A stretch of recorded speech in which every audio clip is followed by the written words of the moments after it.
दोस्तों, इस एपिसोड की शुरुआत में हम सुहू को देखते हैं जो अपने जूनियर ब्रदर जियाओ का मौत का बदला लेने आया होता है, जिसकी कल्टीवेशन फाउंडेशन स्टेबलिमेंट लेवल 8 पर होती है। जैसे ही वो ली चैन के सामने आता है, गुस्से में पूछने लगता है कि छोटे बच्चे, क्या तुमने ही मेरे जूनियर ब्रदर जियाओ को मारा है? इस पर ली चैन बिल्कुल भी नहीं डरता और आराम से जवाब देता है, हाँ मैंने ही मारा है और वो मारने लायक भी था। ये सुनकर सुहू और भी ज्यादा गुस्सा हो जाता है। वो कहता है कि ली चैन, तुमने सिर्फ फायर थंडर सेक्ट के डिसेबल को नहीं मारा, बल्कि पूरे फायर थंडर सेक्ट को चैलेंज किया है। यहाँ तक कि तुमने हमारे प्लान को भी रोकने की कोशिश की है। और ऐसा कहते हुए सुहू ली चैन पर अटैक कर देता है, लेकिन ली चैन उसके अटैक से काफी आसानी से बच जाता है और बोलता है, फायर थंडर सेक्ट, मैं तुम्हारी सारी आग ठंडी कर दूंगा। इसके बाद सुहू की नजर ली चैन की शॉट पर पड़ती है और उसे वो शॉट पसंद आ जाती है और वो उसे अपने हवाले करने को कहता है। बदले में जल्दी मौत देने का प्रॉमिस करता है, लेकिन ली चैन उसकी बातों पर बिल्कुल भी ध्यान नहीं देता। तभी सुहू अपने बड़े से एक्स को निकालता है और हमला कर देता है और बोलने लगता है कि मैं फाउंडेशन स्टेबलिमेंट लेवल 8 पर हूँ और तुम मुझसे कभी नहीं जीत सकते।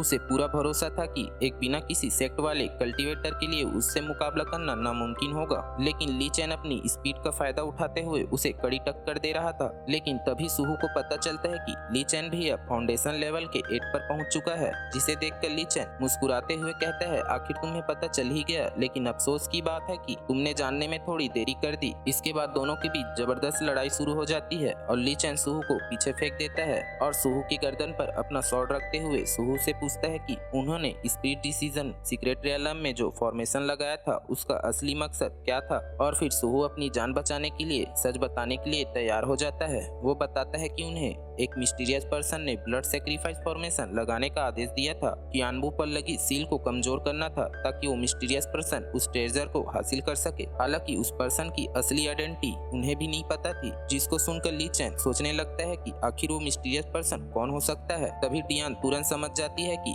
कोई उसकी असली बॉडी को चुराने की कोशिश कर रहा है और वो ली चैन की सोलसी से बाहर आ जाती है और वो गुस्से में कहती है, मेरी असली बॉडी की चुराने की हिम्मत किसमें है? क्या उन्हें पता नहीं कि किसी खूबसूरत लड़की के बेडरूम में ऐसे नहीं घुसा करते? और फिर वो सुहू को एक थप्पड़ मारते हुए दूर फेंक देती है और उसे पीटने के लिए आगे जाने लगती है, लेकिन ली चैन उसे ऐसा करने से रोक देता है। ली चैन अभी भी सुहू से सवाल पूछना चाहता था, लेकिन अब सुहू को पता चल जाता है कि डियान असल में कियानबो की आर्टिफैक्ट स्पिरिट है। वो सोचता है कि अगर ये खबर लेकर वापस आएगा तो उसे बड़ा इनाम मिलेगा, इसलिए वो अपना ट्रम्प कार्ड निकालता है और बोलता है, अब तुम लोग मुझे कभी नहीं रोक पाओगे। ऐसा कहते हुए वो अपने फायर थंडर सेट का टेलिस्मान का इस्तेमाल करता है और उसकी ताकत सीधे फाउंडेशन लेवल के 9th लेवल तक पहुंच जाती है। अब सुहू मोटिवेट हो जाता है और कहता है, बच्चे, तुमने जियाओ को मार दिया, इसका मतलब ये नहीं कि मैं बिना बैकअप प्लान के यहाँ हूँ। लेकिन ली चैन भी मुस्कुराता है और कहता है, अच्छा हुआ, अब वो अपनी नई टेक्निक को टेस्ट कर पाएगा। ये सुनकर सुहू गुस्से में हमला कर देता है और उन दोनों के बीच फाइट स्टार्ट हो जाती है। तभी सुहू अपने एक्स को निकालकर पिलर पर अटैक कर देता है, जिससे कि वो पिलर डियान के ऊपर गिरने वाला होता है, लेकिन ली चैन डियान को घायल होने से बचा लेता है।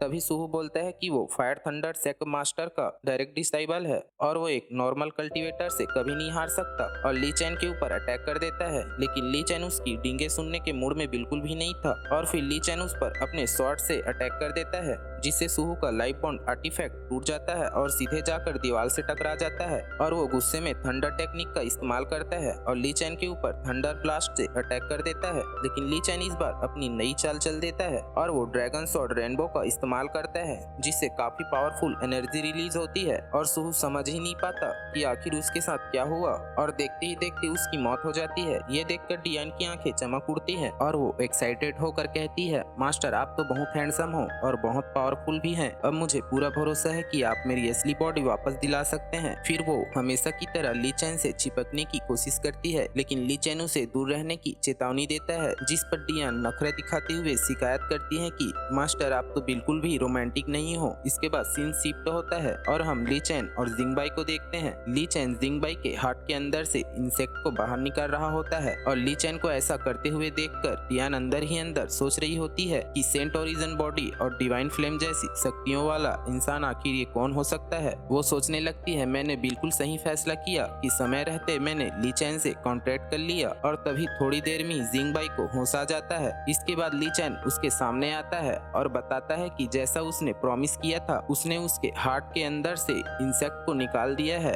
अब दोनों का हिसाब बराबर हो गया। लेकिन जिंगबाई इमोशनल होकर कहता है कि ली चैन ने उसकी जान बचाई है और उसकी मदद की है, इसलिए वो उसे अपना मास्टर बनाना चाहता है। हालांकि ली चैन ने इस बात को मना कर देता है और वहां से जाने लगता है। तभी अचानक डियान की स्पिरिचुअल एनर्जी खत्म होने लगती है और वो नीचे गिरने वाली होती है, लेकिन ली चैन उसे सही समय पर संभाल लेता है। और फिर डियान कहती है कि उसने अभी तक सेंट ओरिजिन की एनर्जी को एब्जॉर्ब नहीं किया है। पहले तो ली चैन को लगता है कि शायद उसने जरूरत से ज्यादा एनर्जी खर्च कर दी है, लेकिन फिर उसे कुछ समय में एहसास हो जाता है कि मामला कुछ और ही है। फिर वो अपना ओरिजिन स्पिरिचुअल एनर्जी देने लगता है और फिर विंडलिंग बोलती है कि डियान की असली बॉडी के साथ गलत न हो रहा हो। तभी उसे याद आता है कि ब्लड सैक्रिफाइस फॉर्मेशन अभी तक पूरा खत्म नहीं हुआ है। अगर वो फॉर्मेशन पूरा हो गया तो कियानबू केव खतरे में पड़ सकता है। डियान तुरंत कहती है कि हमें अभी के अभी कियानबू केव जाना होगा। फिर सीन शिफ्ट होता है और उधर दूसरी तरफ हम सन कियान को देखते हैं, जो कि महसूस कर लेता है कि सुहू और बाकी डिसाइबल्स की एनर्जी खत्म हो चुकी है। यहाँ तक कि जिंगबाई के पपेट इंसेक्ट का कनेक्शन भी टूट जाता है।